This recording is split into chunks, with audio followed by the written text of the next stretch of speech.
महाराज की जय। बोलो श्रीनगरी निवासी भगवान की जय।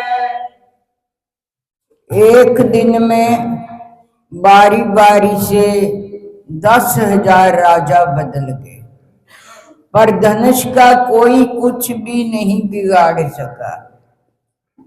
एक संत कहते हैं, नहीं सहस्र और 10 राजाओं के नाम है। सहस्र का अर्थ है सहस्र अर्जुन, और 10 का अर्थ 10 सिर वाला रावण है। सहस्र अर्जुन और रावण मिलकर भी धनुष को नहीं तोड़ सके। कुछ भी कारण हो, पर धनुष को कोई उठा नहीं सका। कामी मनुष्य के शब्द जैसे सती में मन पर कोई असर ना डाल सके, वैसे शिव धनुष को कोई राजसी ना उठा सके। संपूर्ण सभा में सन्नाटा छा गया। राजाओं के मस्तक नीचे हो गए। अब राजा जनक से नहीं रहा गया। परेशान होकर वे खड़े होते हैं और उग्र माया में भाषा में निवेदन करते हैं, दीप दीप के भूपति नाना, आए सुने हम जो पगठाना। दीप दीप से आए, हे राजा सुनो। जनक राजा बोलते हैं, सारी सभा चुप है। मुझे ऐसी खबर नहीं थी कि धनुष चढ़ाने वाले व्यक्ति का प्रभु ने धरती पर निर्माण ही नहीं किया। मुझे पता होता तो मैं प्रतिज्ञा करके अपयश का पात्र न बनता, उपहास का केंद्र न बनता। धनुष को चढ़ाना, तोड़ना, खंडित करना, ये योजना तो दूर की बात है। यहाँ तो एकत्रित हुए में से कोई मर्द धनुष को तिल के दाने जितना उठाने में असमर्थ है। आपने तो मेरे लिए धर्म संकट खड़ा कर दिया। प्रतिज्ञा भंग करूं तो सत्य से चूकना कहलाया जाएगा। प्रतिज्ञा भंग ना करूं तो मेरी पुत्री कुंवारी रह जाएगी। सुकृत जाई जो पानीपन परिहरियो, कुंवर कुंवार रहो का करियो। मुझे ऐसा पता होता तो घोषणा ही ना करता। आप में से कोई मर्द ऐसा नहीं जो धनुष को तोड़ ना सके। माफ करना राजा। तजो आस निज निज ग्रह जाऊ, लिखा न विधि वदेहि विवाहु। विधाता ने मेरी वदेही का विवाह नहीं लिखा है। अब मुझे लगता है कि ये अशक्य है। अतः हे राजाओं, अब आशा छोड़कर आप अपने घर चले जाओ। भरी सभा में जितना बड़ा अपमान है, उतना अपमान होने के बाद कोई सज्जन पुरुष बैठ नहीं सकता। सबसे कठिन जाति का अपमान है। फिर भी सभी राजा बैठे रहे, कोई उठा नहीं। समाज सुधार की बातें करने वाले को कोई शर्म नहीं होती। मर्यादा जैसा या संस्कृति की परवाह जैसा होता नहीं है।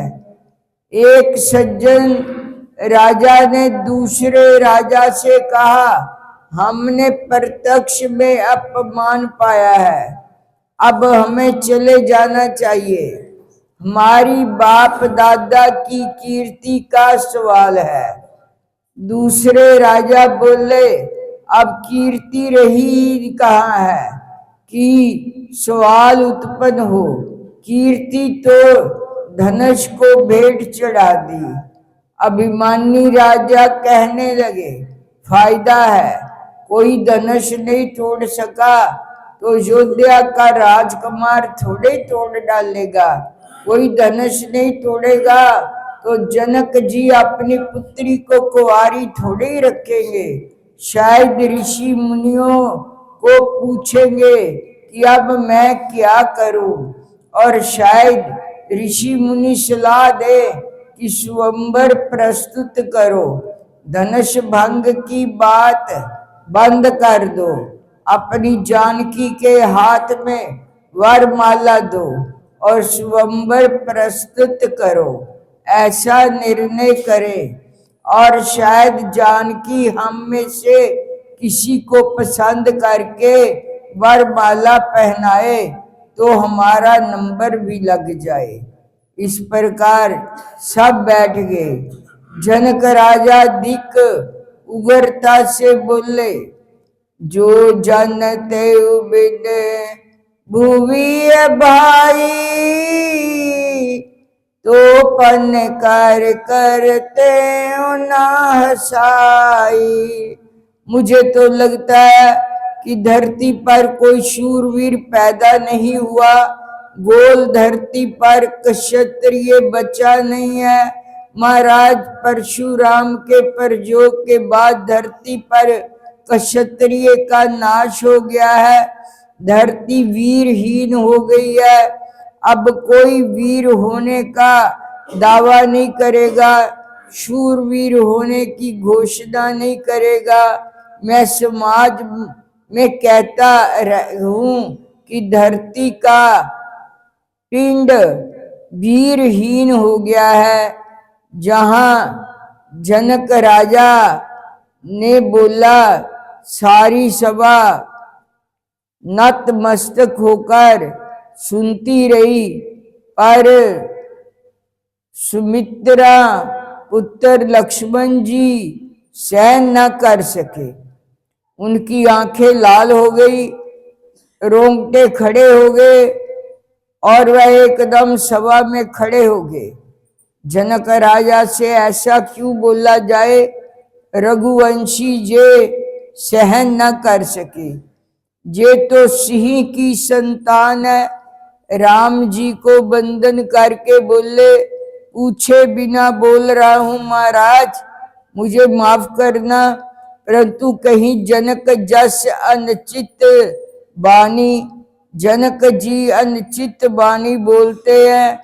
उस काल में दो महान प्रतापी पुरुष हुए थे, ज्ञान के जगत में, विवेक की दुनिया में, सत्य ज्ञान दुनिया में, जिसका पहले नाम हो जाता था। ऐसे महाराज जनक पुरुषार्थ और शक्ति की दुनिया में, जिसका पहले नाम बोला जाता था। ऐसे परशुराम, इनके सामान्य किसी ने टक्कर ली तो वह रघुवंशी लक्ष्मण जी हैं। दोनों के सामने कहा सुनी हुई, पर वह ठीक उतरे। छोटी उम्र होते हुए भी उन्होंने उन दो महापुरुषों के सामने टक्कर ली। बोल साचे दरबार की जय, बोल श्री स्वामी जी महाराज की जय। कार्तिक महत्म। हे सूत जी, पीपल का पेड़ शनिवार को छोड़कर सप्ताह के बाकी दिनों में क्यों नहीं छू पूजा जाता? सूत जी ने कहा, समुद्र का मंथन करने से जो रतन देवताओं को मिले, उनमें से देवताओं ने लक्ष्मी और कौस्तुभ मणि भगवान विष्णु को दे दी थी। विष्णु भगवान जब श्री लक्ष्मी से विवाह करने के लिए तैयार हुए तो लक्ष्मी जी ने कहा, हे प्रभु, जब तक मेरी बड़ी बहन का ब्याह नहीं हो जाता आप छोटी बहन से ब्याह कैसे कर सकते हैं? इसलिए आप पहले मेरी बड़ी बहन का ब्याह करा दीजिए, बाद में मुझसे ब्याह कीजिए, क्योंकि ये प्राचीन नियम है। सूत जी बोले, लक्ष्मी जी के ऐसा वचन सुनकर भगवान विष्णु ने लक्ष्मी जी की बड़ी बहन का ब्याह उदालक ऋषि के साथ कर दिया। वह अलक्ष्मी बड़ी करूप थी, बड़ा मुख, चमकते हुए दांत, वृद्धा के समान शरीर, बड़े बड़े नेत्र और रूखे बाल। महर्षि उदालक भगवान विष्णु के आग्रह पर उससे ब्याह कर उसे वेद मंत्रों की ध्वनि से गूंजाते हुए अपने आश्रम में ले आए। वेद ध्वनि से गूंजित हवन के पवित्र धुएं से सुगंधित उस मनोहर ऋषि आश्रम को देखकर वह बहुत दुखी हुई। उसने महर्षि उदालक से कहा, इस आश्रम में वेद ध्वनि हो रही है, अतः ये स्थान मेरे रहने योग्य नहीं है, इसलिए तुम मुझे किसी दूसरी जगह ले चलो। उसकी बात सुनकर महर्षि उदालक ने कहा कि तुम यहाँ पर क्यों नहीं रह सकती, और तुम्हारे रहने योग्य दूसरी जगह कौन सी है, ये मुझको बताओ। लक्ष्मी ने कहा, जहाँ पर वेद की ध्वनि होती हो, अतिथियों का सत्कार होता हो, यज्ञ आदि होते हो, उस स्थान पर मैं नहीं रह सकती। जहाँ पर पति पत्नी आपस में प्यार हो, पितरों के निमित्त यज्ञ होते हो, देवताओं का पूजन होता हो, वहाँ मैं नहीं रह सकती। जहाँ पर दिन रात पति पत्नी लड़ते हों, जहाँ से अतिथि लोग सदा निराश लौटते हों, जहाँ पर पूज्य वृद्धों, सत्य पुरुषों तथा मित्रों का अनादर होता हो, जहाँ दुराचारी चोर पर स्त्री गाभी प्राणी रहते हैं, जहाँ पर गौओं का वध, मद्यपान, ब्रह्म हत्या आदि पाप होते हैं, वहां पर मैं प्रसन्नता पूर्वक निवास करती हूँ। सूत जी ने कहा, इस प्रकार अलक्ष्मी के वचन सुनकर उदालक का मन मलिन हो गया। वह इस बात को सुनकर चुप रह गए। थोड़ी देर तक चुप रहने के बाद उन्होंने कहा, अच्छा, तुम्हारे लिए ऐसा ही स्थान खोजूंगा, अतः मैं जब तक तुम्हारे लिए ऐसा स्थान ढूंढ कर ना आऊं तब तक तुम इसी पीपल के नीचे चुपचाप बैठी रहो। सूत जी ने कहा, महर्षि उदालक उसे पीपल के नीचे बिठाकर उसके रहने योग्य जगह ढूंढने के लिए चले, लेकिन जब वह बहुत समय तक प्रतीक्षा करने पर भी वापस नहीं लौटे तो अलक्ष्मी रोने लगी। उसका बुरी तरह से रोना लक्ष्मी जी ने वैकुंठ में सुना तो वह व्याकुल हो गई। उन्होंने दुखी होकर भगवान विष्णु से कहा, हे प्रभु, मेरी बड़ी बहन अलक्ष्मी पति के त्याग देने से अत्यंत दुखी हो गई है। हे नाथ, यदि मैं आपकी प्रिय पत्नी हूँ तो आप उसे आश्वासन देने के लिए उसके पास चलिए। पत्नी की प्रार्थना सुनकर कृपा सिंधु भगवान लक्ष्मी जी को साथ लेकर उस पीपल के पास गए। जहाँ वह बैठी रो रही थी, उसको आश्वासन देते हुए भगवान विष्णु ने कहा, हे लक्ष्मी, इसी पीपल की जड़ में तुम सदा के लिए निवास करो, क्योंकि मेरे ही अंश से इसकी उत्पत्ति हुई है और इससे मेरा निवास रहता है। प्रतिवर्ष गृहस्थ लोग तुम्हारा पूजन करेंगे, उन्हीं के घर में तुम्हारा छोटी बहन निवास करेगी। स्त्रियों को विविध प्रकार के उपहारों से तुम्हारी पूजा करनी चाहिए।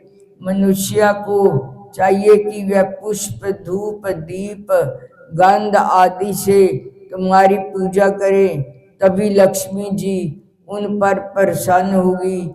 सूत जी ने कहा, भगवान कृष्ण सत्यभामा तथा पृथु और नारद का संवाद तुमको सुना दिया है, जिसके सुनने से मनुष्य के सब पाप नष्ट हो जाते हैं, उसे वैकुंठ की प्राप्ति होती है। तुमको जो पूछना हो पूछ सकते हो, उसे मैं विस्तार से कहूँगा। सूत जी की बात सुनकर शौनकादि ऋषि, महर्षि थोड़ी देर तक प्रसन्नचित्त से वहां बैठे रहे। बाद में वह श्री बद्री नारायण के दर्शन को चल दिए। जो प्राणी इस कथा को सुनता है, दूसरों को सुनाता है, वह इस संसार में संपूर्ण सुखों को प्राप्त करता है। बोलो श्री गुरु महाराज की जय। बोलो श्री स्वामी जी महाराज की।